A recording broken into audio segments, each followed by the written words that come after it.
Hi guys, welcome back to the channel, and today I'm going to have my reaction to Sunday's NFL games that obviously occurred yesterday when I'm recording this, but this is week 15 by the way, but I think this was a great week for each slate of games really, so yeah, let's get into it.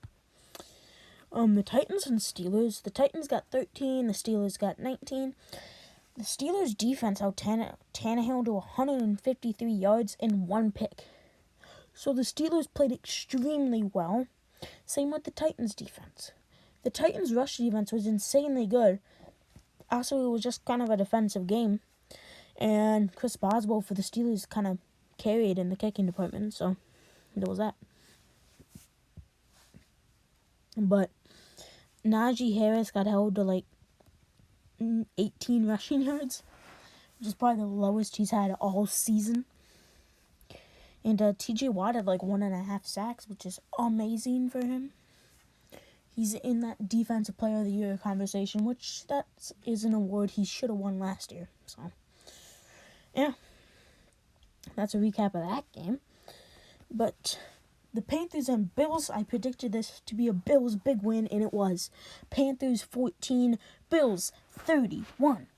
The Bills defense played extremely well. The Panthers defense, not so much, but, you know, they still played decently. Gabriel Davis played well with 2 touchdowns and 85 receiving yards. Devin Singletary also played well with 86 yards and a touchdown. That Bills offense was fantastic in this game. And I was really hoping for a Bills big win because I just like the Bills, and they delivered that.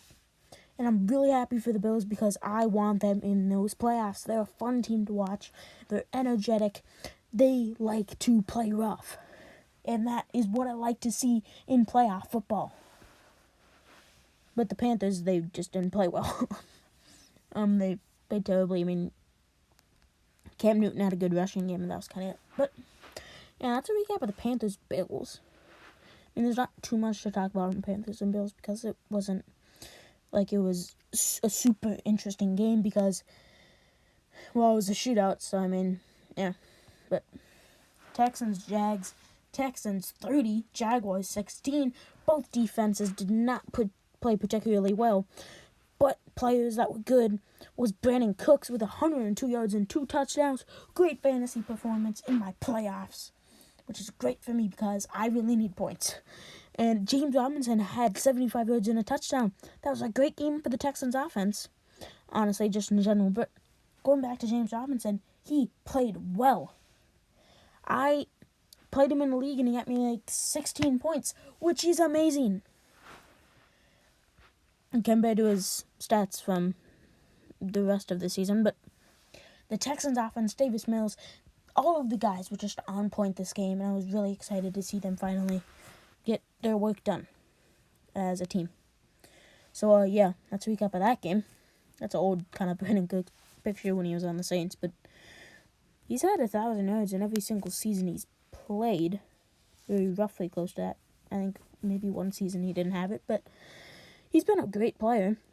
It's a matter of if he can stay on a team. Cowboys and Giants. Cowboys got 21. Giants got 6. The Cowboys had a great defense by forcing 4 turnovers, 3 picks, and 1 fumble against the Giants. And their offense kind of just consisted of Greg Zuerlein field goals, but that's fine. When you're going to win a game against your division rival big, I mean, getting 4 field goals is pretty nice. And the Giants' passing game was terrible, but their rushing game is pretty good. Because I think Saquon and Booker had a great rushing duo that game. And I think Prescott didn't play particularly well. But sometimes you just got to trust your defense to make plays. And that's what I think the Dallas Cowboys did that game.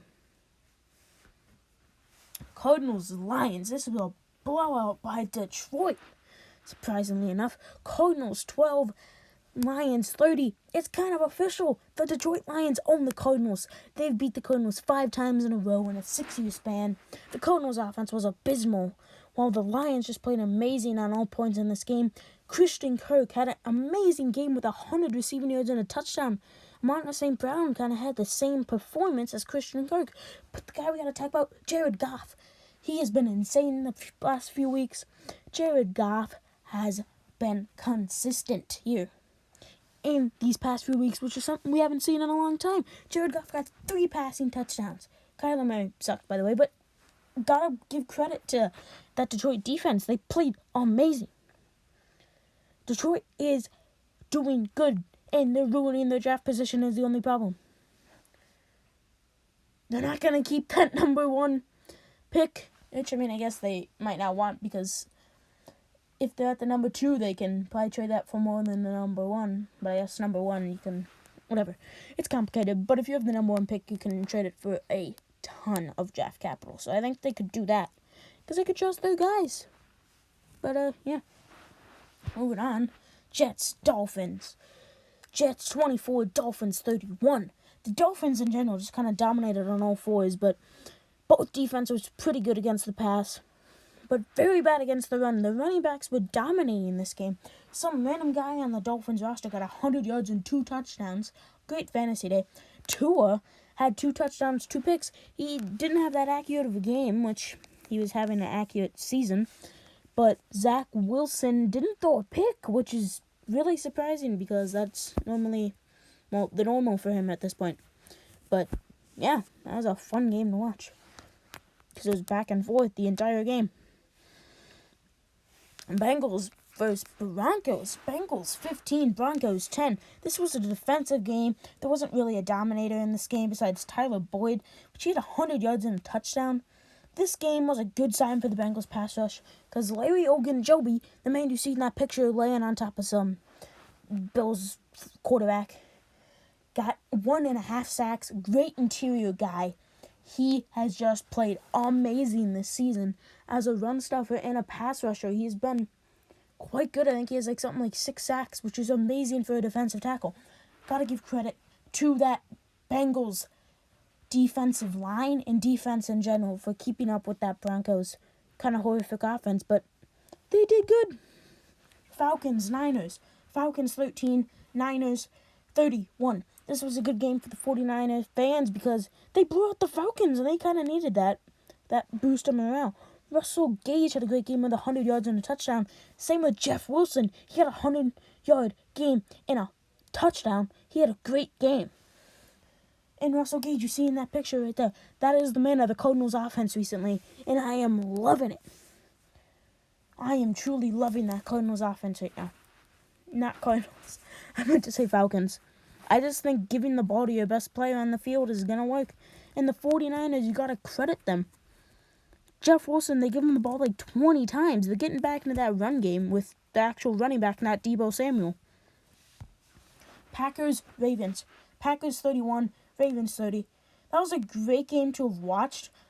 But Rodgers and MVS had the best connection in this game. And Tyler Huntley and Mark Andrews was a really close second. They had a great connection too. But got to talk about Huntley. He had 35 fantasy points. Great week.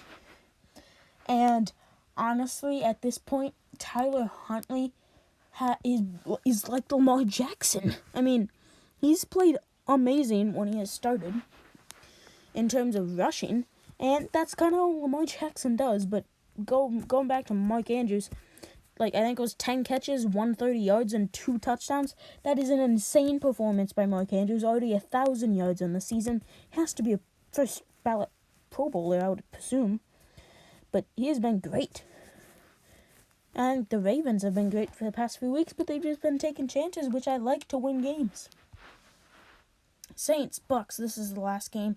Saints 9, Bucks 0. Not much to say besides great defenses by both teams. And Mike Evans and Chris Godwin both got hurt in the game.